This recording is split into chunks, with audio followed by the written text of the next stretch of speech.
இன்றைய நற்செய்தி வாசகம் திருப்பாடல் 51. பாவ மன்னிப்புக்காக மன்றாடல். வசனம் 1-5 முடிய.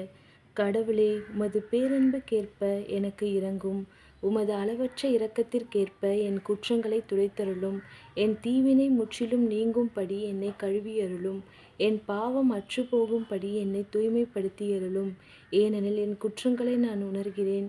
என் பாவம் எப்பொழுதும் என் மனக்கண் முன் நிற்கின்றது. உமக்கெதிராக நான் பாவம் செய்தேன். உம் பார்வையில் தீயது செய்தேன். எனவே உம் தீர்ப்பினால் உம் நீதியை வெளிப்படுத்தியுள்ளீர். உம் தண்டனை தீர்ப்பில் நீர் மாசற்றவராய் விளங்குகின்றீர். இதோ தீவினையோடு என் வாழ்வை தொடங்கினேன். பாவத்தோடு என் அன்னை என்னை கருத்தாங்கினாள். ஆமென்.